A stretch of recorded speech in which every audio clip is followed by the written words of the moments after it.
Hello and welcome to the Deep Blue Renegade podcast. My name is Molly, also known as the Deep Blue Renegade, and I'd like to welcome you guys to episode 19. Today is Sunday, November 24, and it's about lunchtime. So,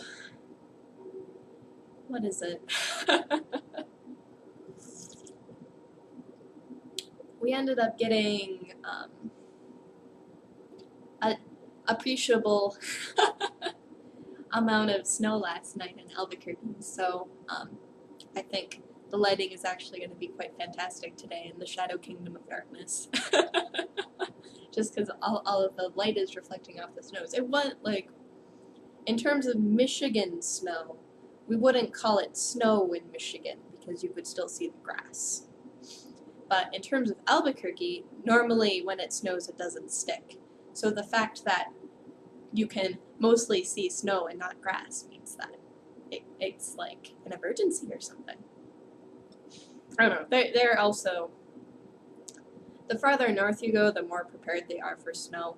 And in terms of unpreparedness for snow, most of the fine citizens of New Mexico stay home when there might be snow on the road. So it's not going to be too bad. I ended up walking to the grocery store, and the roads, while wet, were not snowy. So it doesn't seem like it's going to be too bad. But I'll be hanging out at home drinking coffee.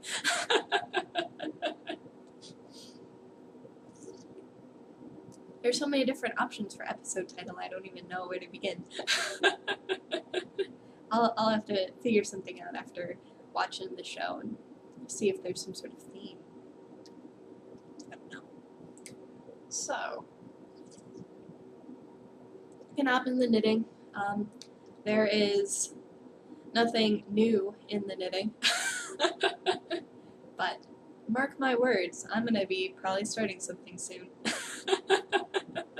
Just have to get one more thing off the needles. So, let's see. I do have a finished object. Maybe I can just show that first and we'll call it good. No need for suspense this week.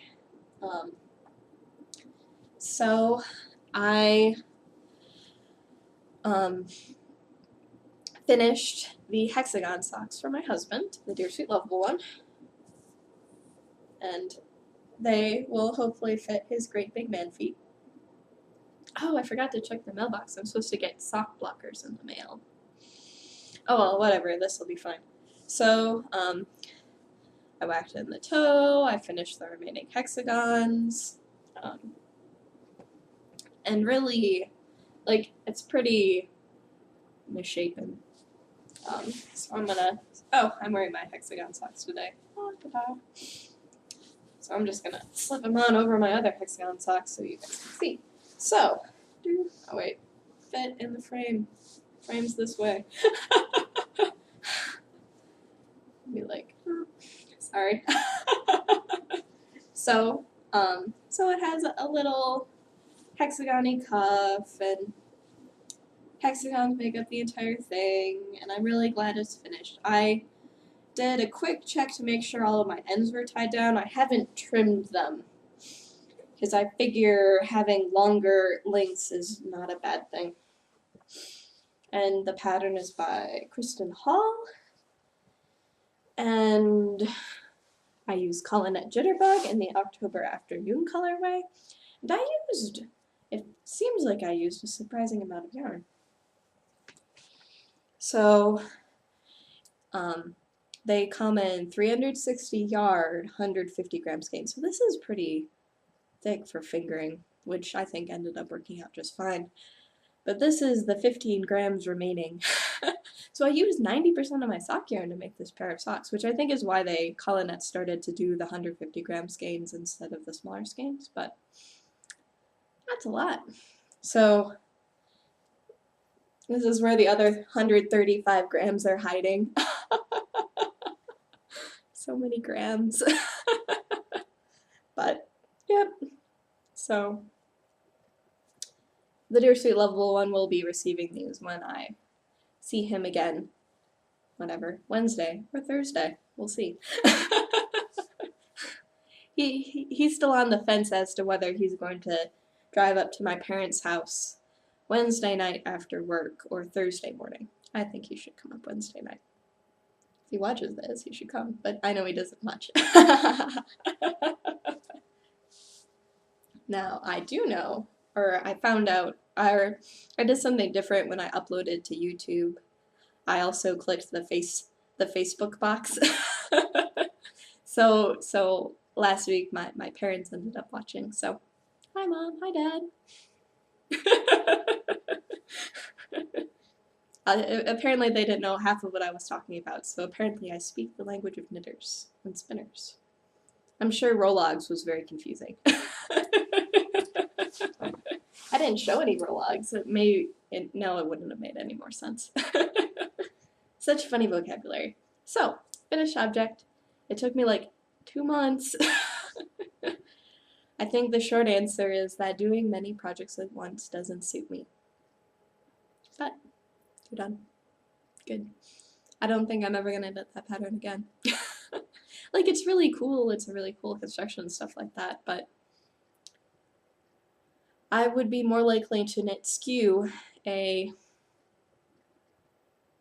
whatever 4th time than I would to knit the hexagons a 3rd time, so take that as you will. It's fiddly. You have to pick up a lot of stitches, you have a lot of ends. Like, when I'm counseling people on, like, why are things not working on their sock, like, generally, if you screw up on a sock, you still have this continuous piece of yarn and you can use it again.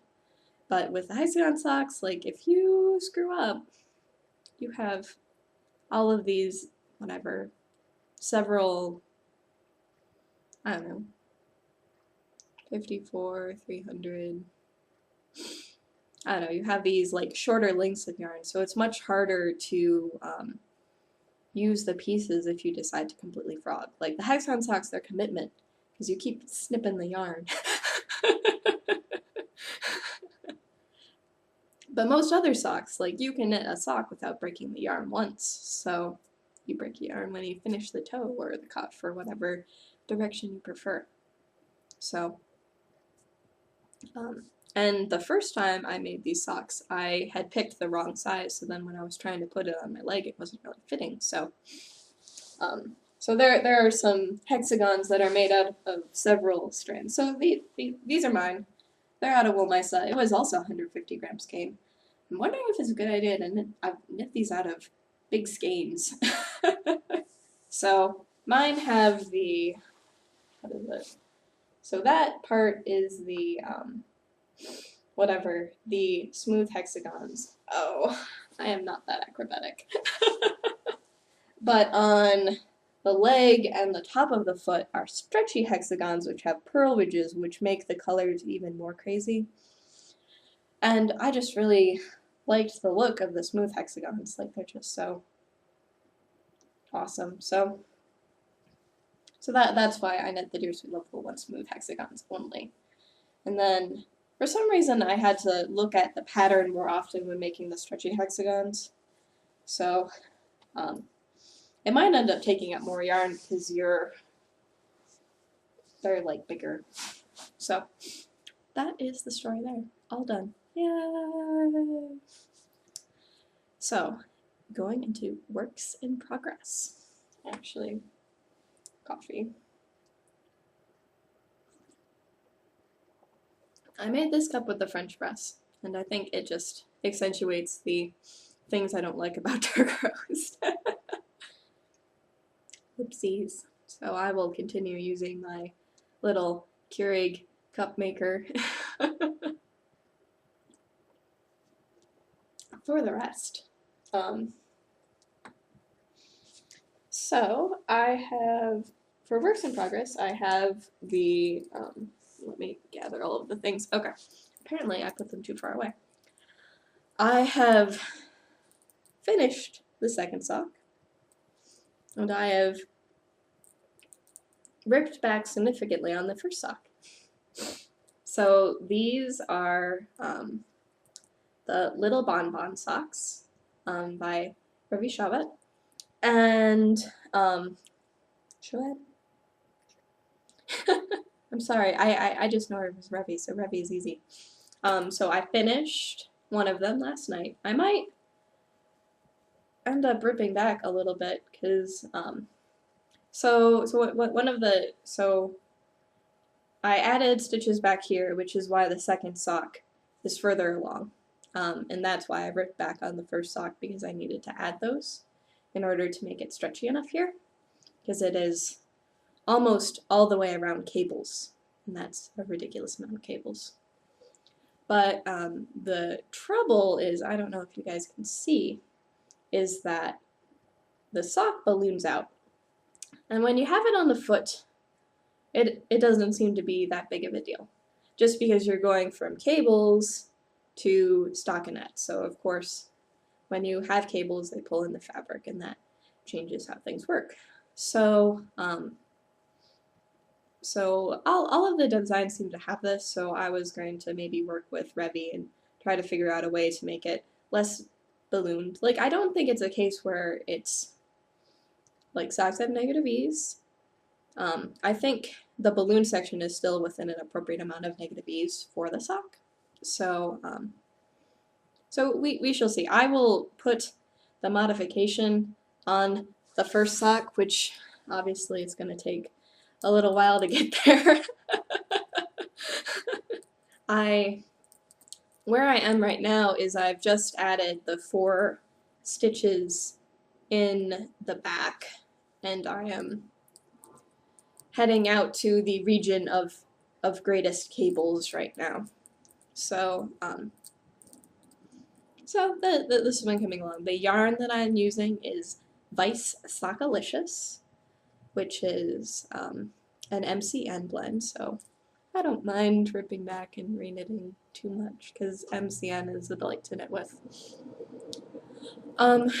And this time around, I made the heel flap maybe 2 to 4 rows longer, because it just felt like I had finished the gusset decreases really quite fast for me.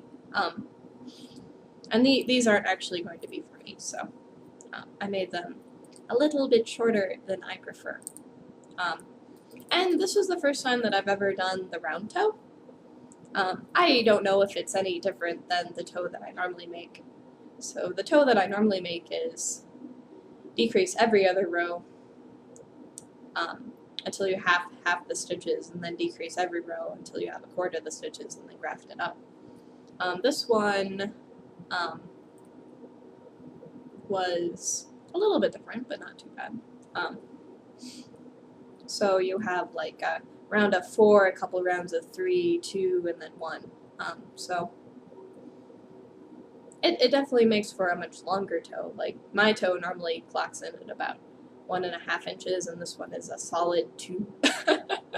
So they do fit on my feet, because I think I normally I normally chop off 1/2 inch due to impatience and negative ease in length. So I'm excited. I think it's really pretty and feminine in this pinky red. It's really pretty and feminine in the pinky red. Could it be a man's sock? It could be a man's sock. But obviously it can't be a man's sock in such a feminine color. Maybe my husband wear them, because he's ridiculous like that. So this is how much yarn I have left over from sock number 2. I haven't weighed it. It seems like it's pretty hollow in there. And then, as you can tell, I've ripped back quite a bit. So it's gonna take a pretty long time to get back to where I was. And I'm assuming that this will be pretty good plain knitting for when I fly out Wednesday morning. So that is the story there. It's lovely. Oh, I'm also knitting these for and also I knit these guys too for the Sock Knitters Knit Those Gifts Cal. And and knitting a gift for yourself is a perfectly valid option.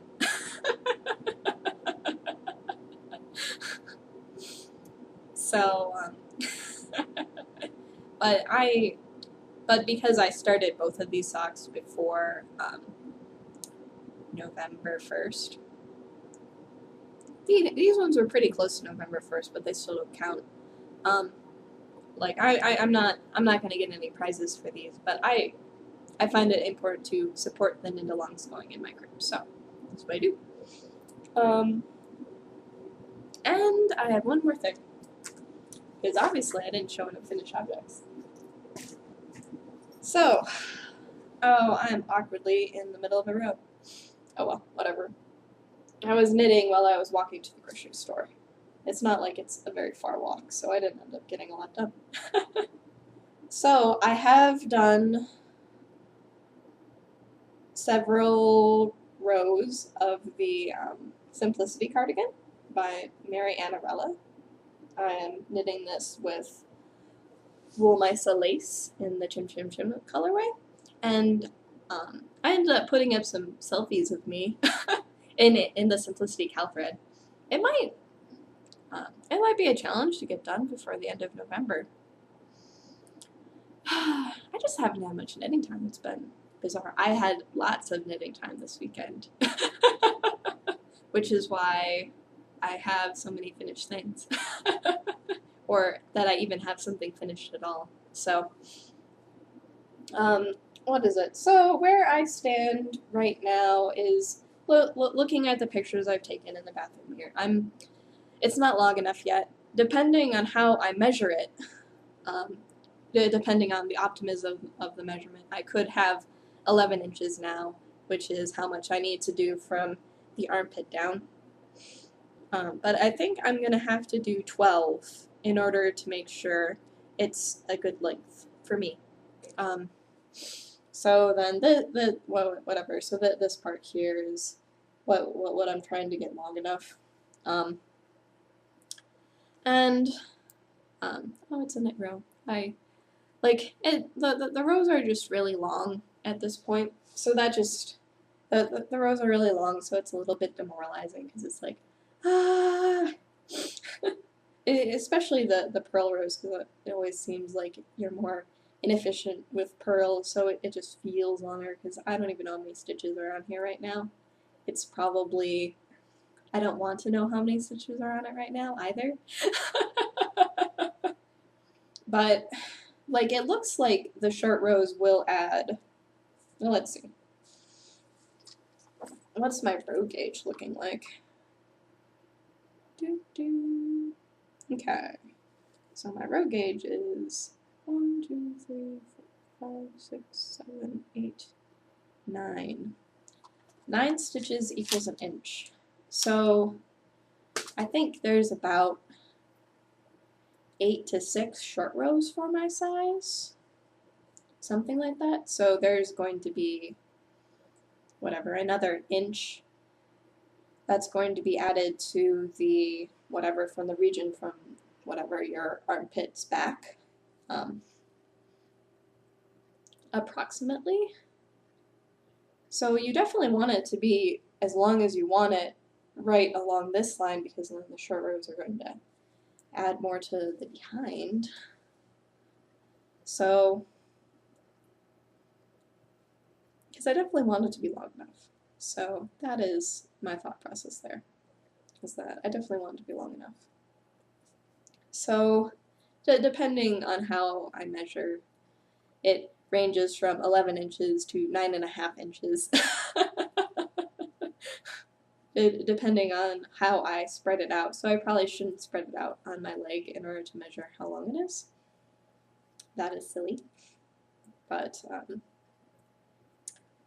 yeah, it's coming along.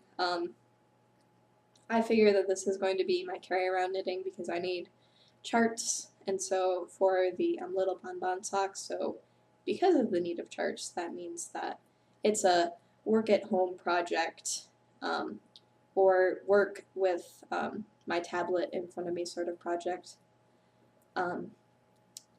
Yeah, well, it's just a work with a tablet in front of me sort of project, which means I cannot take it to work because they do not like that. They do not like, they're okay with cell phones where I work, but they are not okay with other personally owned electronics, and certainly not anything with a camera. So, because of that, that means that I can't take it to work with me, and I decided that I wanted to knit this pattern relying entirely on electronic means, so that means having a chart in front of me on the computer, or a chart on my tablet, and it seems to be working fairly well. There are probably some things where maybe it's a bit of a pet peeve to be on the tablet, because if I print a pattern, I will print out the pages that I need. And with a tablet, you have to scroll through all of the other charts and things that you didn't need. So I'm knitting the medium size, so I do not need to see the large and small charts. And occasionally I'll flip to a large or small chart and be like, what? Oh, right. So I guess I'm still talking about the little Bobbons. So, yeah, so the simplicity is coming together. I'll try to keep you guys posted on how it's coming along, because the cal is still going on, and it seems like I found a decent way to get at taking pictures of myself in the bathroom mirror with the tablet. The problem with the tablet is that it doesn't have a flash, and so taking pictures at night is bad, and taking pictures of yourself is hard because it's not like you can feel the button. You have to look and see where the button is before you take the picture. So it's a challenge. Oh, so what else?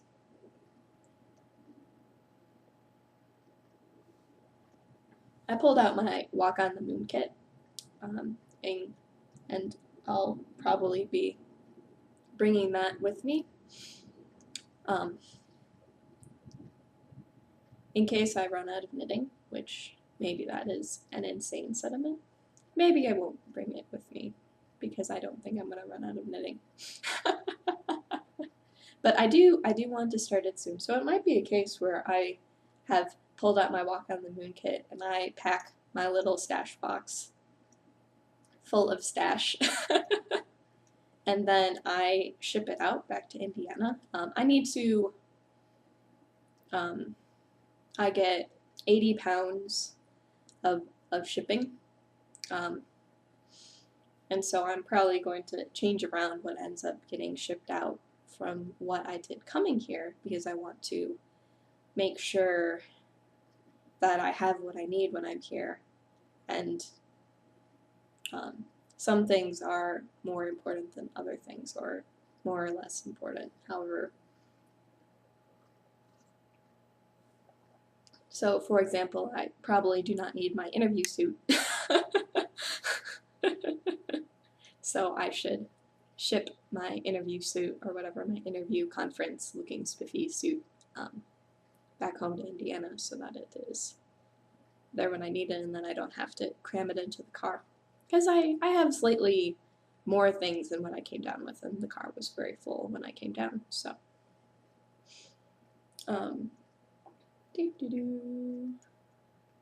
So, spinning. It would be very, very safe to send the rest of my spinning fiber back, based on how long it's been taking me to spin.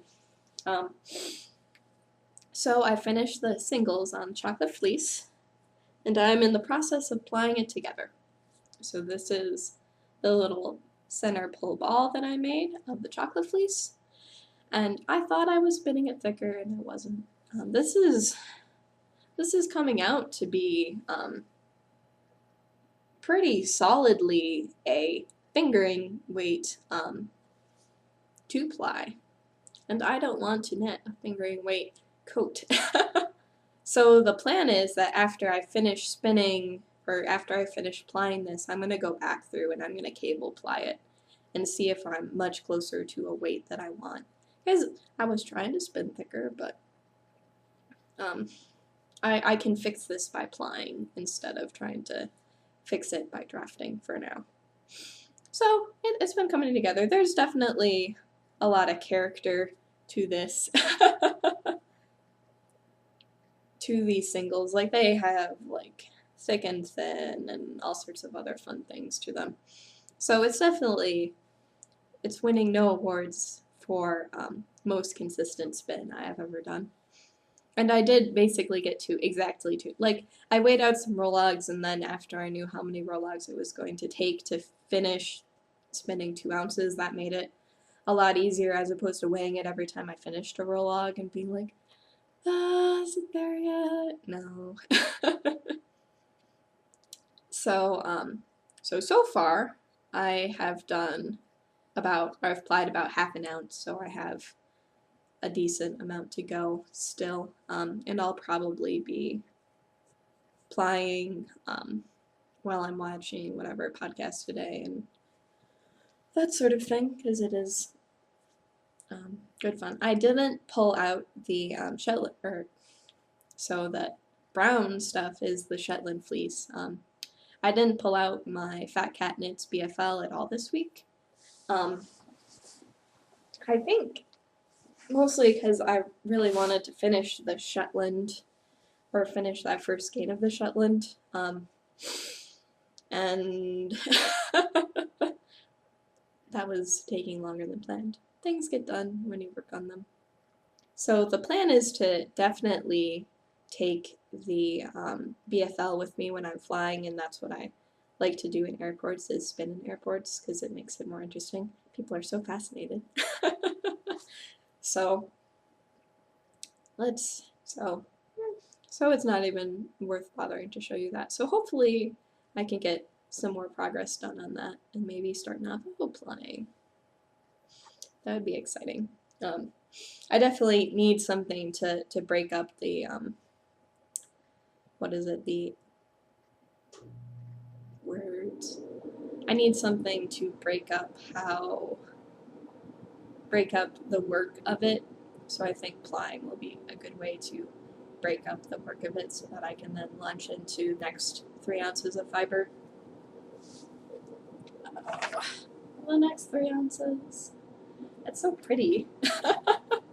And it's fun to spin. It's just, I need to hurry up and finish the Shetland so that I can figure out what I've got so I can get more.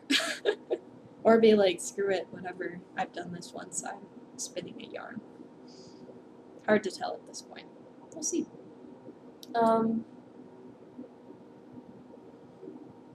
think that is actually all of the things. I don't know. I think that is all of the things. So,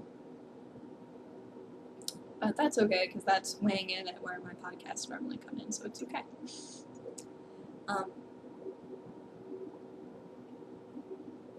I will not be recording next week, any of the days, due to Thanksgiving and me being in Indiana instead of being in Albuquerque. So I will be flying out at the crack of dawn Wednesday morning, get into Michigan Wednesday afternoon, hang out with the parents. Next day is hang out with the family. The day after that is hang out with some friends. We might be driving back Friday to Indiana, or we might be driving back Saturday. It's a crapshoot. Who knows how it's going to be. And then I'll have a couple of days with my husband, and then I'm flying back Sunday night, and hopefully I don't run into the last flight out problem.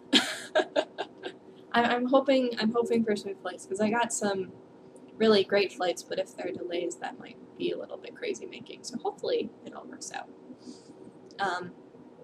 So I won't be recording again till probably the 3rd of December. Let me check. Oh, it's going to be a lot later than the 3rd of December. It's the 2nd of December that we return to work. Or something. No. Yeah, no, I'll be flying back December 1st, so Monday the 2nd is when I'm back at work. So I will probably be recording on the 8th of December, which will be my last full weekend in Albuquerque. Oh my gosh. And I bet I won't be recording that next weekend. I bet, oh, drat, I closed that. Okay, so driving 14th, 15th. I might record on the 16th because I don't have any responsibilities, so I'll probably be recording Monday afternoon after I get back from driving, whatever, across 1/3 of the country. Don't remember if I told that before, but since I don't have to go to work I don't have to work again until whenever classes start in January, that things will be a little bit different then. So that is the story there. That is the recording schedule. I've told you guys about my plans. I think that's all. So, please feel free to join the Deep Blue Renegade podcast group on Ravelry. And I am on Facebook and Google Plus if you want to be my friend. I will happily become your friend. For all of you guys who are subscribing via YouTube, I actually have much more complete show notes on my blog, which is deepbluerenegade.blogspot.com. So if you want to have links, my YouTube show notes are just the rough draft of my Blogger show notes. So if you want to have links and you want to have more complete things, I would definitely do the RSS subscription or something like that to my blog instead of YouTube. But whatever you want. And I hope you guys have a lovely next couple of weeks. Happy holidays. Bye-bye.